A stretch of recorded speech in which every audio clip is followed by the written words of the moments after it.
ನಮಸ್ಕಾರ, ನಾನು ನಿಮ್ಮ ಶ್ವೇತಾ. ಇವತ್ತು ನಾನು ನಿಮಗೆ ಒಂದು ಪ್ರಾಣಾಯಾಮ ಹೇಳ್ಕೊಡ್ತಿದ್ದೀನಿ. ಏನು ಅಂತಂದರೆ ಚಂದ್ರಭೇದನ ಪ್ರಾಣಾಯಾಮ. ಏನು ಈ ಪ್ರಾಣಾಯಾಮ ಏನು ಮಾಡುತ್ತೆ ಅಂತ ನೋಡೋಣ ಬನ್ನಿ. ಸೊ ಈ ಪ್ರಾಣಾಯಾಮ ಕೂಲಿಂಗ್ ಪ್ರಾಣಾಯಾಮ. ನಾನು ಸೂರ್ಯಭೇದನ ಪ್ರಾಣಾಯಾಮ ಹೇಳ್ಕೊಟ್ಟೆ. ಸೊ ಅದು ಹೀಟ್ ಜನರೇಟ್ ಆಗುತ್ತೆ. ಸೊ ಅದನ್ನು ಮಾಡಿದ್ಮೇಲೆ ನೀವು ಇದನ್ನು ಪ್ರಾಕ್ಟೀಸ್ ಮಾಡ್ಬೋದು, ಅಂದರೆ ಬ್ಯಾಲೆನ್ಸ್ ಆಗುತ್ತೆ. ಸೊ ನಿಮ್ಮ ಬಾಡಿಲಿ ಹೀಟ್ ಜನರೇಟ್ ಆಗಿದ್ರೆ ಕೂಲ್ ಮಾಡಬೇಕು ಅಂತಂದರೆ ಚಂದ್ರಭೇದನ ಪ್ರಾಣಾಯಾಮ ಪ್ರಾಕ್ಟೀಸ್ ಮಾಡಬೇಕು. ಹೇಗೆ ಮಾಡೋದು ಅಂತ ನೋಡೋಣ ಬನ್ನಿ. ಮೊದಲು ಕಂಫರ್ಟಬಲ್ ಆಗಿರೋ ಒಂದು ಜಾಗದಲ್ಲಿ ಕೂತ್ಕೊಳ್ಳಿ. ಅದು ಬೆಡ್ ಮೇಲೆ ಆಗಿರ್ಬೋದು, ಅಥವಾ ನೆಲದ ಮೇಲೆ ಆಗಿರ್ಬೋದು, ಅಥವಾ ಸೋಫಾ ಮೇಲೇನೇ ಆಗಿರ್ಬೋದು. ನಾನು ಇವಾಗ ಸುಖಾಸನದಲ್ಲಿ ಕೂತಿದ್ದೀನಿ. ನೀವು ಸುಖಾಸನದಲ್ಲಿ ಅಥವಾ ಪದ್ಮಾಸನದಲ್ಲಿ ಅಥವಾ ವಜ್ರಾಸನದಲ್ಲೂ ಕೂಡ ಕೂತ್ಕೋಬೋದು. ನಿಮಗೆ ಯಾವ್ದು ಕಂಫರ್ಟಬಲ್ ಆಗುತ್ತೋ ಆ ಥರ ಕೂತ್ಕೊಳ್ಳಿ. ಆಮೇಲೆ ನಿಮ್ಮ ಬೆನ್ನನ್ನು ನೇರವಾಗಿ ಇಟ್ಕೊಳ್ಳಿ. ಬೆಂಡ್ ಮಾಡಬೇಡಿ, ಫಾರ್ವರ್ಡು ಬ್ಯಾಕ್ವರ್ಡು ಬೆಂಡ್ ಮಾಡಬೇಡಿ, ನೇರವಾಗಿ ಇಟ್ಕೊಳ್ಳಿ.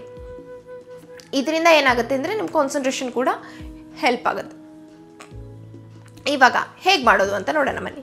ನಿಮ್ಮ ಎರಡೂ ಕೈ ಬೆರಳುಗಳನ್ನು ಮೊದಲು ಚಿನ್ನ ಮುದ್ರದಲ್ಲಿಡಿ. ಆಮೇಲೆ ನಿಮ್ಮ ಬಲಗೈ ಬೆರಳನ್ನು ವಿಷ್ಣು ಮುದ್ರ. ಸೊ ಇದು ವಿಷ್ಣು ಮುದ್ರ ಅಂತೀವಿ. ಸೊ ಇದರಿಂದ ನಾನು ನನ್ನ ರೈಟ್ ನಾಸ್ಟ್ರಲ್ ಮತ್ತು ಲೆಫ್ಟ್ ನಾಸ್ಟ್ರಲ್ನ ಕಂಟ್ರೋಲ್ ಮಾಡ್ತೀನಿ. ಹೇಗೆ ಮಾಡೋದು ಚಂದ್ರಭೇದನ ಪ್ರಾಣಾಯಾಮ ಅಂತಂದರೆ, ಸೊ ನಾನು ನನ್ನ ಲೆಫ್ಟ್ ನಾಸ್ಟ್ರಲಿಂದ ಬ್ರೀದ್ ಇನ್ ಮಾಡ್ತೀನಿ, ರೈಟ್ ನಾಸ್ಟ್ರಲಿಂದ ಬ್ರೀದ್ ಔಟ್ ಮಾಡ್ತೀನಿ. ಮತ್ತು ಲೆಫ್ಟ್ ನಾಸ್ಟ್ರಲಿಂದ ಬ್ರೀದ್ ಇನ್ ಮಾಡ್ತೀನಿ, ರೈಟ್ ನಾಸ್ಟ್ರಲಿಂದ ಬ್ರೀದ್ ಔಟ್ ಮಾಡ್ತೀನಿ. ಸೊ ಎವ್ರಿ ಟೈಮ್ ನಾನು ಲೆಫ್ಟ್ ನಾಸ್ಟ್ರಲಿಂದ ಬ್ರೀದ್ ಇನ್ ಮಾಡಿಬಿಟ್ಟು ರೈಟ್ ನಾಸ್ಟ್ರಲಿಂದ ಬ್ರೀದ್ ಔಟ್ ಮಾಡ್ತೀನಿ. ಇದರಿಂದ ನನ್ನ ಬಾಡಿಲಿ ಕೂಲಿಂಗ್ ಎಫೆಕ್ಟ್ ಆಗುತ್ತೆ. ಫಸ್ಟು ಅಬ್ಸರ್ವ್ ಮಾಡಿ.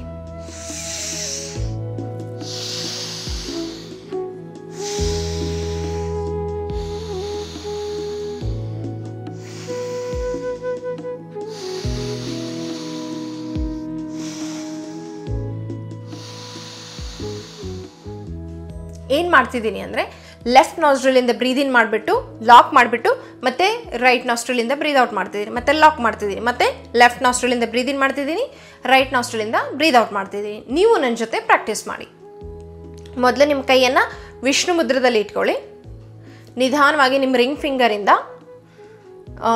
ಮೊದಲು ಲೆಫ್ಟ್ ನಾಸ್ಟ್ರಲಿಂದ ಬ್ರೀದ್ ಇನ್ ಮಾಡಿ, ಲಾಕ್ ಮಾಡಿ, ಬ್ರೀದ್ ಔಟ್, ಮತ್ತು ಲೆಫ್ಟ್ ನಾಸ್ಟ್ರಲಿಂದ ಬ್ರೀದ್ ಇನ್, ರೈಟ್ ನಾಸ್ಟ್ರಲಿಂದ ಬ್ರೀದ್ ಔಟ್, ಲೆಫ್ಟ್ ನಾಸ್ಟ್ರಲಿಂದ ಬ್ರೀದ್ ಇನ್, ರೈಟ್ ನಾಸ್ಟ್ರಲಿಂದ ಬ್ರೀದ್ ಔಟ್, ಲೆಫ್ಟ್ ನಾಸ್ಟ್ರಲಿಂದ ಬ್ರೀದ್ ಇನ್, ರೈಟ್ ನಾಸ್ಟ್ರಲಿಂದ ಬ್ರೀದ್ ಔಟ್, ಲೆಫ್ಟ್ ನಾಸ್ಟ್ರಲಿಂದ ಬ್ರೀದ್ ಇನ್, ರೈಟ್ ನಾಸ್ಟ್ರಲಿಂದ ಬ್ರೀದ್ ಔಟ್, ಆ್ಯಂಡ್ ರಿಲ್ಯಾಕ್ಸ್.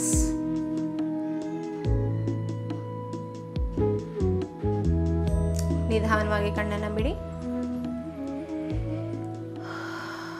ಈ ಪ್ರಾಣಾಯಾಮ ಮಾಡೋದ್ರಿಂದ ನಿಮ್ಮ ಕಂಪ್ಲೀಟ್ ಬಾಡಿ ಕೂಲ್ ಡೌನ್ ಆಗುತ್ತೆ, ಕಾಮ್ ಫೀಲ್ ಆಗೋಕ್ಕೆ ಸ್ಟಾರ್ಟ್ ಆಗುತ್ತೆ.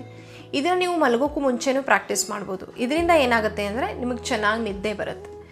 ನಿಮ್ಮ ಬಾಡಿಲಿ ಜಾಸ್ತಿ ಹೀಟ್ ಜನ್ರೇಟ್ ಆಗ್ತಿರುತ್ತಲ್ಲ, ಸೊ ಅವರು ಕೂಡ ಈ ಪ್ರಾಣಾಯಾಮ ಪ್ರಾಕ್ಟೀಸ್ ಮಾಡೋದ್ರಿಂದ ಕಾಮ್ ಫೀಲ್ ಆಗುತ್ತೆ, ಕೂಲ್ ಡೌನ್ ಫೀಲ್ ಆಗುತ್ತೆ. ಸ್ಟ್ರೆಸ್ಸು, ಆ್ಯಂಗ್ಸೈಟಿ ಇದ್ದರೂ ಕೂಡ ನಿಮಗೆ ಎಲ್ಲನೂ ರಿಲ್ಯಾಕ್ಸ್ ಆಗೋಕ್ಕೆ ಸ್ಟಾರ್ಟ್ ಆಗುತ್ತೆ.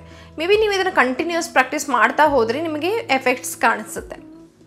ಯಾರು ಇದನ್ನು ಪ್ರಾಕ್ಟೀಸ್ ಮಾಡಬಾರ್ದು ಅಂತಂದರೆ, ಯಾರಿಗೆ ಆಲ್ರೆಡಿ ರೆಸ್ಪಿರೇಟರಿ ಇಶ್ಯೂಸ್ ಇದೆ, ಅಸ್ತಮಾ ಇದೆ, ಅಥವಾ ಆಲ್ರೆಡಿ ಯಾರಿಗೂ ಕೋಲ್ಡ್ ಇದೆ, ಹೈ ಫೀವರ್ ಇದೆ, ಅವರು ಇದನ್ನು ಪ್ರಾಕ್ಟೀಸ್ ಮಾಡಬಾರ್ದು. ಯಾಕಂದರೆ ಅವ್ರ ಬಾಡಿ ಆಲ್ರೆಡಿ ಕೋಲ್ಡ್ ಆಗಿರುತ್ತೆ. ಸೊ ಇನ್ನೂ ಜಾಸ್ತಿ ಕೋಲ್ಡ್ ಆಗುತ್ತೆ. ಹಾಗೂ ಇದನ್ನು ವಿತ್ ಬ್ರೆತ್ ರಿಟೆನ್ಷನ್ ಪ್ರಾಕ್ಟೀಸ್ ಮಾಡಬೇಡಿ, ಎಸ್ಪೆಷಲಿ ಪ್ರೆಗ್ನೆನ್ಸಿಲಿ ಇದ್ದವರು. ಸೊ ಬ್ರೆತ್ತನ್ನು ಹೋಲ್ಡ್ ಮಾಡಬೇಡಿ. ಯಾವುದೇ ಪ್ರಾಣಾಯಾಮ ಪ್ರಾಕ್ಟೀಸ್ ಮಾಡಿದ್ರೂ ಬ್ರೆತ್ತನ್ನು ಹೋಲ್ಡ್ ಮಾಡಬೇಡಿ. Just inhale exhale. ಯಾವುದೇ ಮೂಮೆಂಟಲ್ಲೂ ಕೂಡ ಬ್ರೆತ್ ಹೋಲ್ಡ್ ಮಾಡಬೇಡಿ. ನೀವು ಕೂಡ ಪ್ರಾಕ್ಟೀಸ್ ಮಾಡಿ. ಮತ್ತೆ ಮುಂದಿನ ವಿಡಿಯೋದಲ್ಲಿ ಸಿಗೋಣ. ಅಲ್ಲಿವರೆಗೂ ನಮಸ್ಕಾರ.